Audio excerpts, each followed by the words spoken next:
There was a cabin, you know, tucked away in the woods, and, well, it only locked from the outside. Quite an odd thing to stumble upon, really. It makes you wonder what sort of stories those walls could tell, or perhaps what they were meant to keep in. It's the kind of detail that lingers in your mind, unsettling in its simplicity. James was in his mid-20s when this happened, long before marriage, kids, and responsibility changed how he saw risk. Back then, he regularly went solo backpacking deep into the Appalachian backcountry, intentionally hiking off-trail where there was no cell service and no chance of running into anyone else. This trip took him into the Cherokee National Forest. 2 days in, everything had gone perfectly until a storm rolled in faster than expected. The temperature dropped hard, the wind bent trees sideways, and lightning struck close enough to feel dangerous. With a metal-framed pack and nowhere exposed to wait it out, James searched desperately for shelter. That's when he saw the cabin. It was small, old, and hidden just off the trail. Inside it was dry but wrong. Scratch marks lined the walls. The door could only be locked from the outside. The window had been screwed shut externally, with deep gouges around the frame, as if someone had tried to claw their way out. James told himself whatever happened there was long over. He stayed, waiting out the storm. Then he heard scratching on the walls, heavy footsteps on the porch, pressure on the door from the outside, like someone leaning their full weight against it. When the window shattered behind him, the entire cabin erupted into flames instantly, far too fast for rain-soaked wood. The door wouldn't open. It had been jammed from outside. James barely escaped as the structure collapsed behind him. In the rain, in the dark, he was tackled by a man who tried to strangle him before James broke free and ran for his life.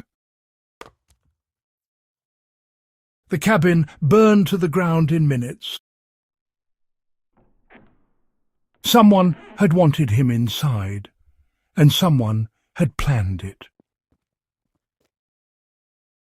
James survived, but he never backpacked alone again. Now, let me tell you about the fire tower that someone, somehow, managed to climb, even though it had no stairs at all. Years earlier, James and a friend named Charles explored abandoned places together. Factories, buildings, forgotten structures hidden on old maps. This time, it was a decommissioned fire lookout tower deep in the forest.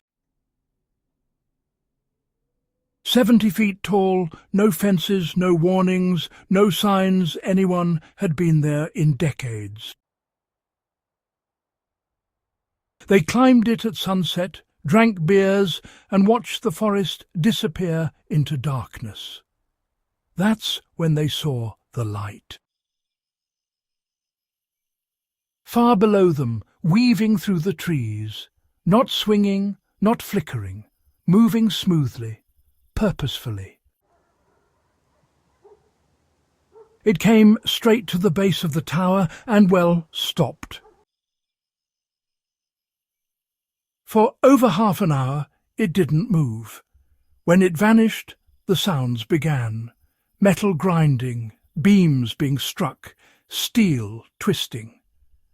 Something was working on the tower below them.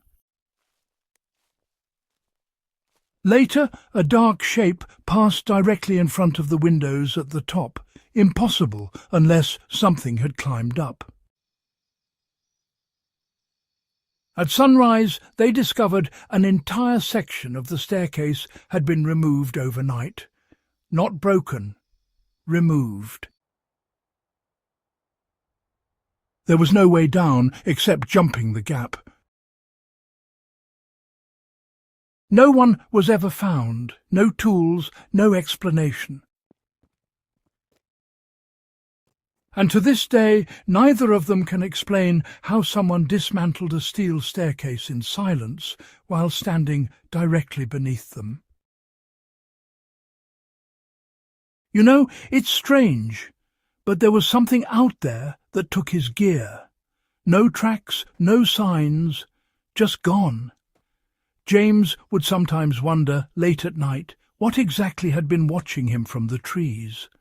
Was it an animal? Or, well, something else entirely? Years later, James returned to solo camping, this time in the Daniel Boone National Forest. He was experienced, armed, careful. The first night he saw a distant campfire flickering through the trees. In the morning there was no trace of it, no ash, no disturbed ground, nothing. The second night trees began falling, not from wind, not from rot. 2 massive trees fell in different directions, minutes apart. Then came the sound, a deep, sustained groan that didn't belong to any animal he recognized. At daylight, James found one of the fallen trees. The trunk wasn't snapped. It had been gouged, stripped, torn apart, as if something had worked it down deliberately. At the base he found his own belongings. A bandana, a carabiner, items that had been inside his pack.